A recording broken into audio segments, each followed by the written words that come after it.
je vous ai expliqué que depuis 23 ans, on fait des galas pour des enfants qui ont le cancer. Moi, je peux vous garantir qu'à chaque fois, à la fin de la soirée, quand je rentre chez moi, je pleure. Chaque fois. Là, c'est mon ami, c'est mon élève, mon boxeur. Sa fille, elle est morte du cancer à 27 ans, l'année dernière. Vous voyez ce que je veux dire? Donc, on n'est pas là pour pleurer. Ce que je veux dire, c'est que tous les gens qui sont ici, quand vous prenez un billet à 2 €, des trucs comme ça, vous le faites pour les petits qui sont malades. Vous aidez la recherche, vous aidez l'association Graines de Vie. Toi, tu as monté ton association parce que ta fille t'est décédée. 7 ans. 7 ans. Moi, ma fille a 3 ans. Ce que je veux dire, soyez vraiment touchés par ça. La boxe, c'est pas grave, mais ça peut arriver à n'importe qui. Soyez généreux. Pensez à tous ces gens qui souffrent, que ce soit pour le cancer, les autistes, tous ces gens-là. On ne peut pas passer à côté. Nous, on peut faire quelque chose. Pas l'État, on s'en fout. C'est nous qu'on est là. Ceux qui sont là qui font quelque chose, qui font bouger. Pour l'année prochaine, on fera un truc pour ta fille, mon pote. D'accord? Voilà, merci. Mika, le fondateur de l'association Le Sourire de Kelly. C'est ça. Écoute, ça me fait plaisir de te rencontrer. Bah, la même, et franchement, comme je t'ai dit tout à l'heure, ça m'a vraiment touché quand j'ai vu ma fille en photo sur ton reportage pour le Jour des gladiateurs. J'ai été très surpris. Et voilà, donc je dis vraiment merci pour ça. Merci à travers ta chaîne YouTube de faire connaître ton association et d'autres associations qui font d'autres soins. Voilà, donc, moi j'ai créé cette association il y a maintenant 1 an environ. Suite au départ de ma fille il y a 18 mois. Alors 18 mois le 24 août. Ma fille donc s'est battue pendant presque 5 ans contre un cancer. Pour le nom scientifique, c'est un neuroblastome, un cancer du système nerveux qui crée en fait une tumeur dans le corps. Ma fille, ça a été trouvé au ventre, entre le rein gauche et la vessie, et avec des métastases de la base du crâne jusqu'à la pointe des pieds. Ma fille à l'époque, elle avait 3 ans et demi, donc quand on apprend ça, on tombe de 1000 étages, on s'écroule. Mais on fait confiance aux médecins. Les médecins nous disent on part sur un protocole de 12 mois de chimio, qui est un peu costaud. Donc on suit. On peut dire on est impuissant, même si notre rôle de parents c'est de protéger nos enfants. Là on ne peut rien faire, à part être un spectateur dans un service. Elle était suivie sur les hôpitaux de Toulon, de Nice. Parce qu'en fait ici dans la région il n'y a que 2 hôpitaux qui gèrent les enfants qui ont donc, des maladies graves, donc cancer et d'autres maladies. C'est Marseille, la Givonne, et Nice, donc sur l'Archer 2, qui est plutôt dans l'hôpital. Et voilà, donc on a commencé les chimios pendant 1 an. Suivi au bout d'1 an, donc on nous dit on va l'opérer, on va enlever donc la tumeur qui reste. Donc ça dure 9 heures l'opération. Pendant 9 heures, en fait, on prie parce que je ne sais pas comment ça va se passer. Ils ont ouvert du rein gauche jusqu'au nombril, environ une trentaine de points. Ils ont enlevé le rein gauche qui est parti avec. Bon, c'est contraignant pour, on va dire, question de tous les jours sur la nourriture, sur la attention, quand on a qu'un rein. Mais voilà, c'était pas très méchant. Et on s'ensuit de ça des protocoles de traitement de fond pour bloquer la maladie, pour la bloquer. Et ça a tué son cours jusqu'à il y a 18 mois où on nous dit la maladie elle a pris le dessus sur le traitement. Là on voit, j'ai vu ma fille qui l'ont connue, qui ne s'est jamais plaint, toujours le sourire, toujours cette force de vivre, un exemple pour beaucoup de personnes, moi en premier. Voir ma fille ne plus bouger d'un lit, ne plus parler, c'est un moment où je ne sais souhaite à personne, même pas à mon pire ennemi, je ne souhaite pas ça. Et les médecins, ils nous ont dit on va recommencer la première chimio pour pouvoir essayer, parce qu'en fait, au bout de 5 ans, il n'y avait plus rien à faire en fait, comme traitement, en fait, avec tout fait. Et ça ne marche pas, là, voilà. Ça va en 3 jours, genre ma fille, en fait, ça empire. Je décide avec sa mère, de dire au médecin, voilà, il n'y a plus de chimio. On nous donne 6 mois. 6 mois d'espérance, sans savoir si ça va passer, ça va pas passer, on ne sait pas. Et avec sa mère, on se partageait les jours de photo dans la chambre. Et ma fille en fait, a attendu que je remonte moi le jeudi, vraiment me faire comprendre que c'était la fin, qu'elle était fatiguée à bout. Et le vendredi soir, 23h30 exactement, ma fille me regarde et elle me dit papa, je suis fatiguée. Donc moi je dis à ma fille, si tu veux partir, t'as le droit. Je l'ai battue pendant 5 ans. C'est ton droit maintenant de partir. Quand je lui dis ça, elle s'est mise dans un genre de coma. Je suis au samedi matin. Samedi matin, 10h40, je lui dis de sortir boire un café, fumer une cigarette. Ma fille est dans un coma, elle n'a pas de réaction. Mais je lui parle quand même, comme si elle était encore là. Je suis sorti de la chambre à 10h40, à 10h45, ma fille est partie. Et je suis sorti de la chambre, ma fille elle avait le visage fermé. Quand je suis rentré, elle avait un grand sourire sur le visage. C'est ça que j'ai appelé. Donc cette association, sur le Québec. Et maintenant, en fait, on vient en aide aux enfants. On essaie de leur redonner le sourire, de partager un petit moment de joie quand ils sont dans le champ d'hôpitaux. J'arrive à comprendre les parents, parce que j'ai vécu ça. Et en fait, moi, en créant mon asso, parce que j'ai vu un tas d'assauts passer dans les hôpitaux, qui ont offert plein de cadeaux, mais en fait, on a le nom, mais pas de visage sur l'association. Et en fait, moi, je dis, je vais changer ça. Je vais, quand je peux, quand les médecins sont OK, quand les parents sont OK, de rentrer dans la chambre, de parler avec les enfants, de parler avec les parents, de prendre le numéro, voilà, on reste en contact.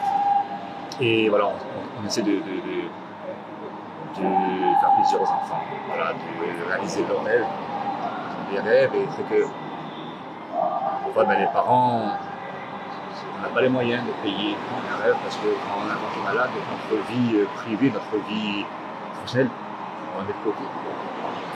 Il y a des patrons qui ne sont pas conciliants avec tout ça. Donc ils disent voilà, vous avez 5 semaines de vacances, vous le prenez quand il n'y a plus à vous porter. Le choix est fixé. Tu prends ton boulot, tu restes comme enfant, tu fais 6 semaines. Et c'est vrai que beaucoup de parents, voilà, c'est compliqué. Nous, voilà, en fait, c'est notre but. On a créé ça, voilà, avec mon petit frère, et voilà, avec ma compagne aussi. Voilà, pour l'instant, c'est une situation qui est familiale. On va essayer de se développer au fil des mois, des années, d'être plus gros. Et voilà, et bien c'est grâce aussi à des youtubeurs comme Marc Bezari qui grâce à ces galas de boxe, nous permet, nous, dans l'association, de recevoir des fonds pour faire vivre l'association. Et puis, donc, merci encore à toi, Kevin, de prendre le temps de faire une vidéo avec moi, de parler. Et c'est moi qui te remercie de venir partager ça. Moi, tu sais, je fais des interviews de combattants. C'est vrai que dans cette aventure là avec Marc Notari, il y a du combat, donc. Mais là, c'est quelque chose de. Là, le moment qu'on partage, déjà, ça me touche énormément, tu vois. Et en fait, c'est indescriptible. Et autant à la fois ce que j'éprouve, mais autant ce que toi, tu as vécu. Et moi, j'ai pas d'enfant, mais j'imagine la douleur que ça doit être d'en perdre. Je crois que tu en as un. J'ai encore une fille. Tu as encore une fille? J'ai un bébé de 21 mois. Parce que je voulais te poser une question. Comment on continue à vivre, parce que perdre un enfant, je crois que sur cette terre, c'est la chose la plus dure. Quand j'étais jeune, j'ai perdu une amie d'enfance. d'un accident de la route et j'ai vu en fait ses parents comment ils ont été réagis. Alors toi, aujourd'hui, tu as créé une association. Je pense que tu continues un combat. Je continue un combat. Voilà. Le combat en fait que j'ai perdu avec ma fille. J'ai dit ce combat-là que maintenant je me suis lancé. Je vais pas le perdre, même si des fois c'est compliqué. Même fois très très compliqué quand on voit des enfants. On fait voir à l'hôpital et qu'on apprend quelques jours après qu'ils sont partis. C'est très très compliqué, mais on essaie voilà, pas d'être, on va dire, sans émotion, mais de prendre sur soi parce que c'est chaque parent qui combat différemment. Et oui, c'est vrai que comment on va dire on le vit, la perte d'un enfant. Chaque parent va le vivre différemment. Moi, j'ai essayé de rester fort jusqu'au bout. Ça veut dire que c'est moi qui ai appelé tous mes proches, qui a appelé sa mère, ma fille est partie. C'est moi qui ai pris contact avec les tentes de Philippe, tout ça. Et après, derrière, ce qui me sauve, on va dire maintenant, c'est ma deuxième fille. Je peux me le dire devant la caméra, je veux dire, tout le monde le sait, je l'ai déjà dit à mes proches et à personne. Je n'aurais pas ma deuxième fille maintenant, je serais plus là. Et on y pense souvent. J'y ai pensé encore il n'y a pas si longtemps. Je veux dire, voilà, c'est une bêtise et puis c'est bon, il n'y a plus de souffrance, il n'y a plus rien. Et c'est être égoïste, parce que en fait, on va plus souffrir, mais le reste de notre famille va souffrir. Et ben on se met. Et puis pour ta fille, c'est pas ce qu'elle aurait voulu. C'est ça, je pense que ma fille ne serait pas fière de me voir avec elle. Parce que ma fille, voilà, elle n'a jamais lâché le combat. Mais ouais, non, c'est très compliqué le deuil, c'est beaucoup de phases en fait. Des phases où il y a le déni, où après il faut donc vouloir accepter la perte de l'enfant. Ça, c'est ce qui est le plus dur. Il faut se dire, voilà, que mon enfant il est parti et il faut que j'accepte. Mais voilà, c'est un combat de tous les jours. Voilà, on peut voir chaque jour, on essaie chaque jour d'avoir le sourire, de rester fort. Moi, c'est ma façon de vivre. J'ai pas envie que les gens me voient triste, voilà, sans rien faire, sans rien, non. J'ai dit, moi, il faut que je me bouge, il faut que je reste fort, il faut que j'avance. Ma fille, c'est ce qu'elle aurait voulu. Et ouais, c'est mon mode de vie maintenant. Ouais. Donc, ouais, c'est une vie compliquée, mais on avance chaque jour petit à petit. Bah, en tout cas, sache que moi, déjà, ça me fait plaisir de faire ta connaissance. Pareil également. Au travers de le sourire de ta princesse, vraiment. Tu m'as remercié, mais voilà, j'ai aucun remerciement à avoir. Tout ce que je demanderais au travers de cette vidéo, c'est que les gens ils aillent te suivre sur ta page Instagram. C'est ça, s'il y a des Instagram, si au travers d'Afterfight, on a deux pages qui donc sourire de Kelly, c'est simple à retenir. De toute façon, je mettrai tout en description. Vous retrouvez aussi ça sur le premier documentaire que j'ai fait sur le choc des gladiateurs. Donc voilà, n'hésitez pas à aller suivre la page. Et moi, si je peux t'aider dans ton combat au travers de combattant quelque chose, c'est déjà bien. C'est la bonne des choses. J'ai eu il y a 3 semaines James Condé qui a fait un petit mot sur une vidéo. C'était vraiment cool et franchement c'était pas mal. Voilà, si on peut avoir d'autres combattants le fera, crois-moi, tu peux compter sur moi, vraiment. Je pense qu'il y a des enfants malades qui ont besoin de ces combattants. C'est des inspirations parce qu'eux ils combattent dans une cage, mais ils peuvent, grâce à eux, combattre aussi leur maladie. Donc on va le faire vraiment. Et voilà, les rencontres dans la vie, elles sont jamais par hasard. Et si tu vois, on est là devant cette caméra, c'est pas pour rien. Donc voilà. Écoute, franchement, c'était cool. Merci Kevin. Merci. Et franchement, vous pouvez aller voir ces reportages. Non, allez suivre le sur Ils sont magnifiques, ces reportages. Franchement, il donne donc, son temps à faire des belles vidéos, à faire des montages. Et franchement, vous pouvez le suivre. C'est un bon. Merci. Je vais essayer de ne pas pleurer, parce que j'ai pleuré dans un bout. Michael, c'est un de mes boxeurs.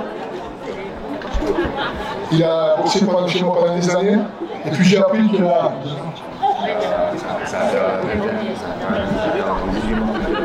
Il a 18 mois, autant elle était en rémission, sa fille de 7 ans est morte du cancer.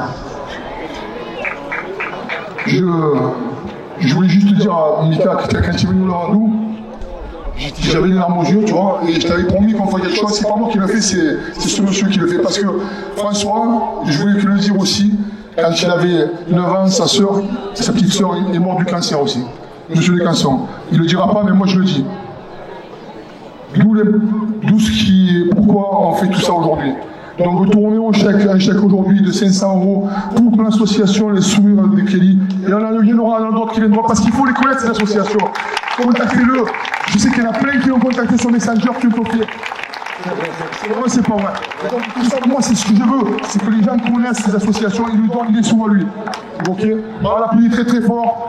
Et ça va.